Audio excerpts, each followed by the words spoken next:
예, 안녕하세요. 세뇌탈출입니다.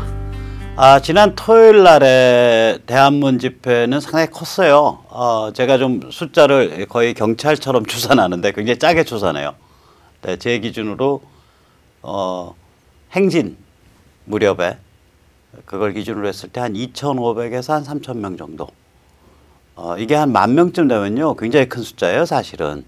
시청 앞 광장을 지금 뭐가 들어와 있는데 길바닥까지 해서 꽉 메우면은 그게 한 5, 6천 정도 돼요.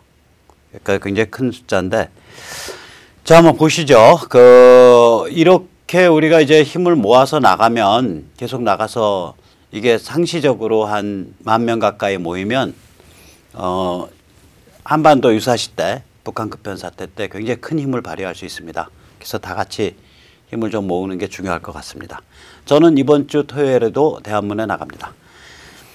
자, 북한은 첫째 이제 요즘 들어서 이제 조금 좀 관점들이 통일돼 가죠. 우파 유튜버들 사이에 조금씩 통일되는 그런 게 있는데, 제가 이제 때가 됐으니까 좀 고가운 소리를 좀 할게요. 뭐 잘난 체 하는 소리는 아니고,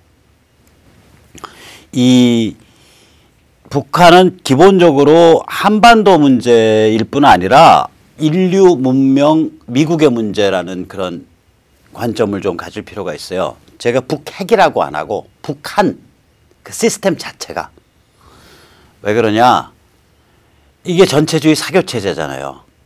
이게 외국에서부터 종자가 들어와서 변형을 일으킨 거거든요. 그 종자라는 건 크게 보면 두 개입니다.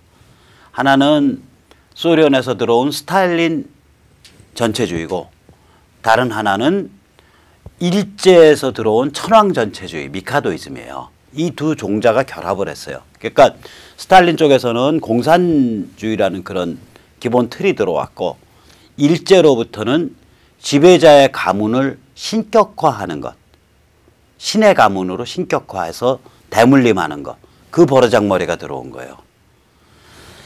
그래서 이게 이런 관점에서 봐야 되고, 우리 우파, 보수, 저는 사실 우파니 보수니 뭐 이런 말 잘 안 하는데, 우리 자유민주 애국 진영의 관점이, 그 논객하시는 분들, 유튜버들 관점이 좀 바뀌어야 되지 않나 이렇게 생각을 해요. 요즘 바뀌고 있는 것 같아서 기분이 좋습니다. 이게 우리의 관점을 미중전쟁, 북한 해방을 전제로 해야 돼요. 그러니까 맨날 트럼프 개객기 이런 거 가지고는 안 돼요. 이게 왜 트럼프 개객기란 소리가 지난 한 6, 7개월 동안 엄청 나왔었죠. 이게 왜 이렇게 보냐면, 이른바 우파니 이른바 보수니 하는 데들의 그 기본 뭐라 그럴까요? 이 기준 틀이 부시 노무현 때 맞춰져 있어서 그래요. 부시 노무현 시대 때의 틀로 지금 트럼프 문재인 상황을 보게 되면, 그러니까 지금 미국의 트럼프의 행보, 트럼프 행정부의 행보를 보게 되면 개객기 소리가 나올 수밖에 없어요. 자, 부시 노무현 때, 지금으로부터 한 15년 전으로 돌아가 보죠. 그러면 일단 미중 관계가 완전히 지금과는 달라요. 지금은 미중 관계가 이게 뭐 핵폭탄을 날리고 비행기 폭격을 하고 총을 쏘고 함포를 쏘고 하는 그런 종류의 전쟁이 아닐 뿐이지, 지금은 미중 관계가 사실상 전쟁 관계입니다, 이게. 그런데 한 15, 16년 전에 부시 시절로 돌아가 보면 그때 미중 관계는 밀월이에요, 밀월. 한이문이에요. 굉장히 가까웠다고요. 따라서 북한 문제, 북핵 문제에 대해서 미국의 접근 방식이 트럼프 행정부 이전에는 중국의 역할을 기대하는 그러한 접근 방식이었어요. 그래서 이렇게 회담을 해도 육자회담 뭐 이런 식으로 가죠. 항상 육자회담 가면 사실 나머지는 다 둘러리고요. 미국, 중국, 한국, 북한 이렇게 사자인 거예요. 그러니까 중국을 끌어들이기 위해서 육자로 만드는 거라고, 이게. 그러나 지금의 미국이 북핵 문제에 대한 접근 방식 보면 맞짱 떠버리잖아요. 문재인도 패싱 아니에요. 코리아도 패싱, 대한민국도 패싱, 그다음에 중국도 패싱, 다 러시아도 패싱.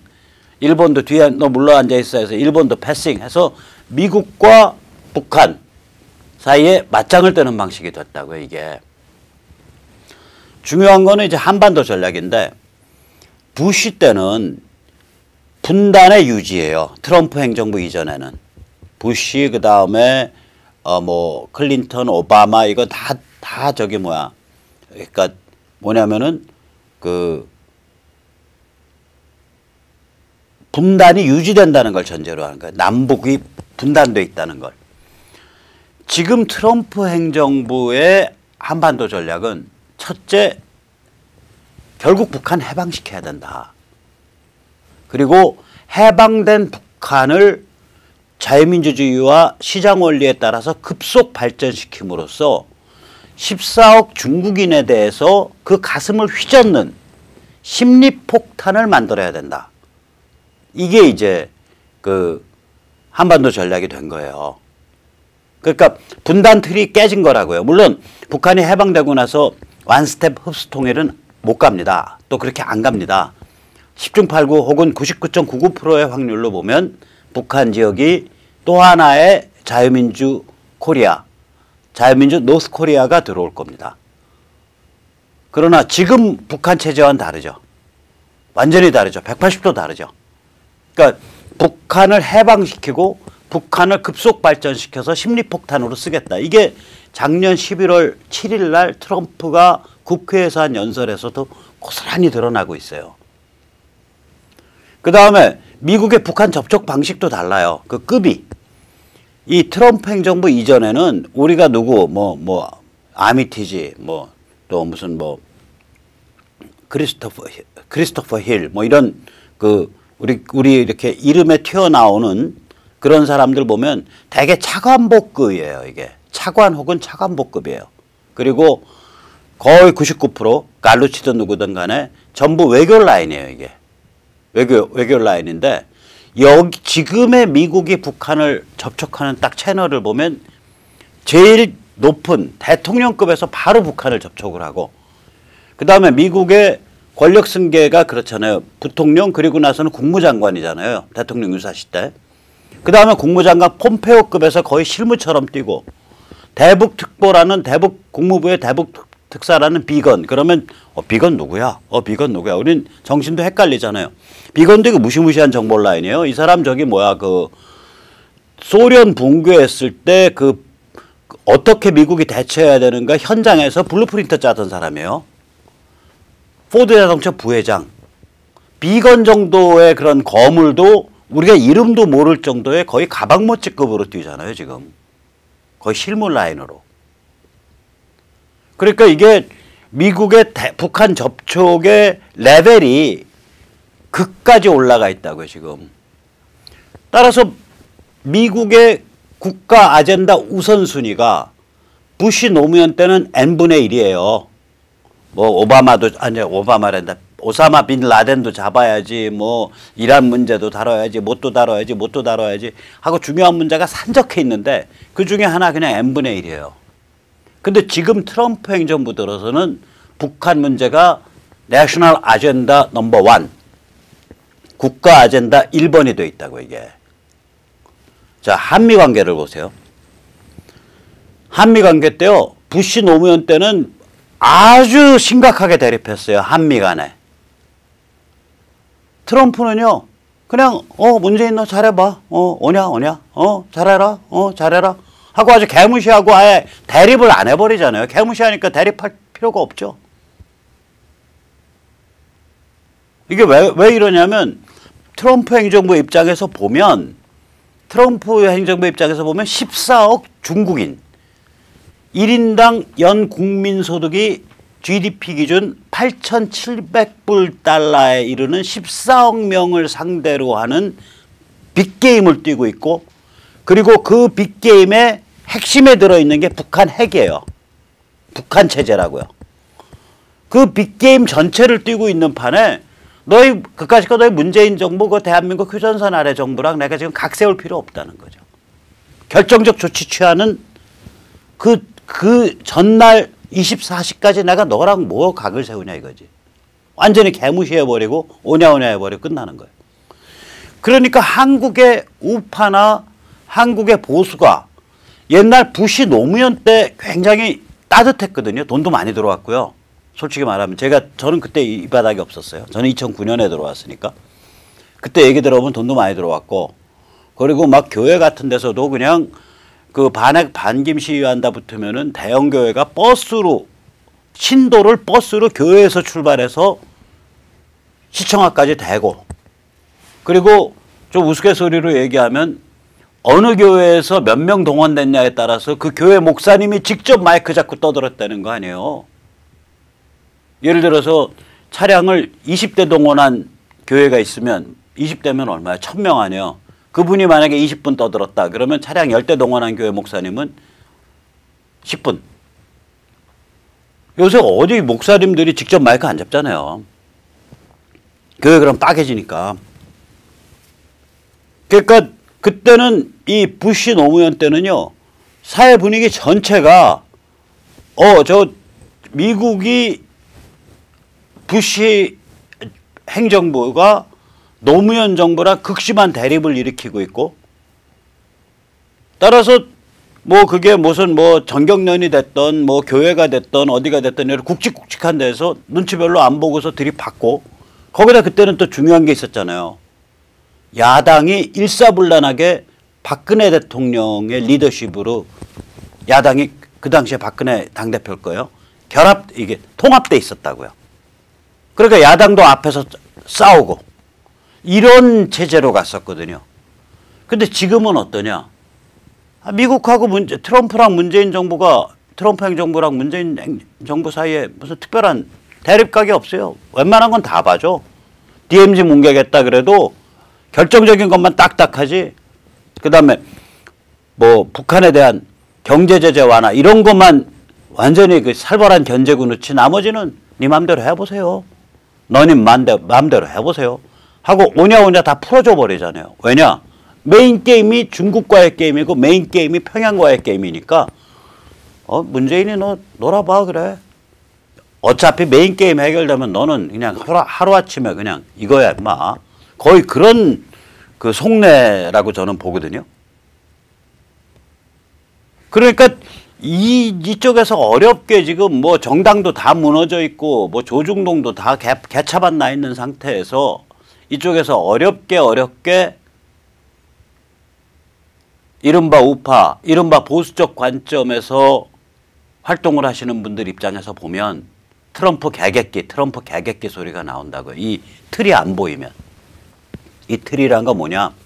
미중 전쟁, 그 다음에 북한 해방, 이거를 가지고 이 틀을 봐야 지금 미국이 이렇게 움직이는구나. 미국이 이게 전략인 것 같구나. 이렇게 보이는 거예요, 이게. 그래서 이제 우리가 관점을 좀 넓게 할 필요가 있겠죠. 자, 그 사이에도 계속 세상은 돌아갑니다. 지금 이 미국이 이제 그 북한을 대하는 태도는 뭐냐면 한마디로 세월에 좀 있을랴, 뭐 똥물에 파도가 치랴, 그런데 군사 옵션 언제든지 할 수 있어, 너 조심해, 이런 태도예요. 북한 외무성이 지난 3일에 경제제재 완화 없으면은 핵 개발을 다시 하겠다, 이렇게 또 앙탈을 부리고 깨끗거리니까 그 다음날 폼페오가 폭스뉴스인가에 나와서 그거 무시해도 좋은 소리야, 아무것도 의미 없는 소리야, 우리는 비핵화까지 제재할 거고, 나 다음 주, 그러니까 지금 이제 이번 주가 됐죠, 나 다음 주에 김영철 만나. 그리고 이제 트럼프가 계속해서 그런 메시지 발신하고 있는데, 북이 핵과 미사일 실험을 안 하는 한, 하지 않는 한, 뭐 시간 좀 걸려도 상관없어. 그런데 그동안의 경제 제재나 군사 압박은 안 풀려. 이런 메시지를 띄우고 있잖아요. 북이 핵과 미사일을 실험하지 않는 한이라는 그 말이 무슨 뜻이냐면 중국이 동작 그만인 상태인 한, 그 소리예요. 북의 핵과 미사일은 제가 세뇌 탈출해서 그동안 여러 번 말했고, 엊그저께 존 볼튼이 그 무슨 세미나장에서 말했듯이 시진핑 체제의 작품이에요, 이게. 북의 핵실험 6번 중에 4번이 시진핑 체제에서 이루어졌고 시진핑 체제 아래에서 북의 핵기술이 수소폭탄급으로 올라섰으며 북의 유의미한 30여 번의 미사일 실험 중 25번이 시진핑 체제에서 이루어졌고 시진핑 체제 아래에서 북의 미사일 그 발사 거리가 미국 본토 타격 능력이 있냐 없냐 수준에 이르렀다고요. 따라서 북이 핵과 미사일 실험을 안 하는 한이란 얘기는 중국이 일단 동작 그만 상태에 있는 한 그래 세워라 내워라 세월에 좀 있으냐 우리는 너 목 졸라놓고 그냥 간다 이거예요 지금 미국 보내는 게.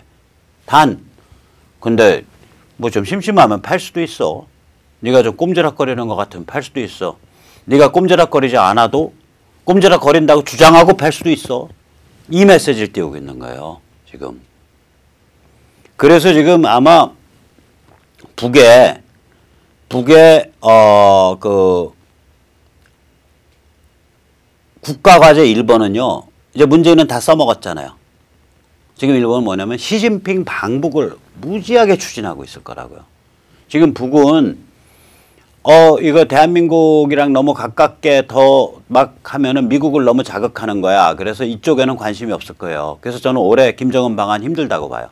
이거 제가 시청자님들하고 내기를 했다가는 제가 틀릴 경우에 부도가 나기 때문에 친구들이랑 돈 10,000원 내기를 지금 하려고 그럽니다. 김정은 방한이 되냐 안 되냐. 청와대는 이 방한 추진한다고 이제 신문에 나오고 있는데 청와대가 추진하는 거지. 그렇잖아요. 주석궁이 그걸 받을 거냐 안 받을 거냐. 저는 힘들다고 봐요. 김정은 방한은. 대신에 이제 북의 입장에서는 시진핑 방북을 엄청 추진하겠죠. 근데 시진핑 방북을 북이 추진한다고 해서 시진핑이 방북할 거냐 안 할 거냐 이것도 별도로 또 친구들하고 돈 10,000원 내기 하려고 그래요. 저는 힘들다고 봐요. 왜냐. 시진핑이 지금 방북을 하는 거는요. 트럼프의 뺨을 치는 행위거든요. 야 여기 내놔 말이야. 이렇게 선언하는 거예요. 미국에 대고. 그런데 미국에 지금 경제제재 걸려있지 지재권 그거 걸려있지 뭐 지적자산권이요. 기업 노하우랑 영업비밀 뺀 거요. 그래가지고 지금 목줄이 이렇게 꽉 조여져 있는 그 시진핑이가 간땡이가 부었다고 평양을 가요? 저는 못 간다고 봅니다. 그래서 김정은 방한 힘들다. 그 다음에 시진핑 방북 힘들다. 여기에 전 각각 10,000원씩 친구들하고 지금 기회를 모으고 있습니다. 그 다음에 이제 미국이 이제 이런 상태에서 미국이 인권 카드를 다시 이제 요새 다시 띄우고 있거든요. 이 북한 인권 카드는 너무나 잘 아시다시피 북한 체제 변경과 직결되어 있는 이야기입니다. 이거는. 그래서 유엔의 북한 인권 결의안이 지금 올라가 있는데 엊그제 이게 뭐냐면 비핵화와 인권을 연계해서 둘이 동전의 앞뒷면과 같은 관계다. 북한 인권 개무시하고 비핵화해서도 안 되고 반드시 비핵화할 때는 북한의 정치적 자유와 인권을 개선해야 된다. 이런 결의안이에요. 결의안 내용이. 그래서 이게 12월에 통과될 겁니다. 내달에. 지금 제3위원회까지 올라가 있는데 제3위원회 하고 나면 이제 총회로 넘어가는 거거든요. 그러니까 이거는 좀 살벌하죠. 저기 날카롭게 생긴 아저씨가 국제적인 인권단체인 휴먼 라이츠 워치의 케네스 로스 아저씨인데 이쪽에서 얼마 전에 그 북한의 여성들이 이 보안원이나 그다음에 단속원, 그다음에 그 국경수비대 이런 데 사람들한테 완전히 짐승처럼 성폭행 나가고 있다. 이런 그 사례를 발표를 했거든요. 그러면서 이 케네스 로스가 엊그저께 우리 방한을 했을 때 방한에서 기자회견을 하면서 북한의 인권을 거론하지 않고 있는데 문재인 정부는 이거는 순진하고 근시안적인 얘기다. 이렇게 근시안적인 태도다. 이렇게 말을 했어요. 이거 문재인 정부 굉장히 기분 좋은 소리죠. 왜 그러냐면 이게 순진해서 혹은 근시안적이어서 북한 인권을 무시하는 게 아니잖아요. 북한 인권을 무시하는 까닭은 지금 체제도 오케이라는 거 아니에요. 지금 이 햇볕 주장하는 사람들, 친북 성향의 사람들, 종북 성향의 사람들은 북한에서 뭐 정치본 수용소가 돌아가던 말던 공개 처형이 돌아가던 말던 오케이라는 거 아니에요. 그러면 야 저기는 대량 학살 전체주의 사교 체제야. 저게 안 돼. 저거 평양 붕괴시켜야 돼. 그리고 저기 지배 집단을 국제특별재판 법정에 세워가지고 처벌해야 돼. 이런 소리 하면 또라이 극우예요. 우리나라 말로는. 그래서 제가 나는 극우다. 그래 너희가 그걸 극우라고 부른다면 북한에 대해서 도덕적 판단을 하는 걸 너희가 극우라고 부른다면 나는 극우다 이거야. 근데 그건 다 기록해놨다 고발하겠다는 거죠. 원래 극우가 그런 뜻이 아니니까. 미 국무부는 3일 북한 인권 유린에 대해서 북한 지도부에 책임을 묻겠다고 발표를 했고요. 여기서 우리가 주목해야 되는 거는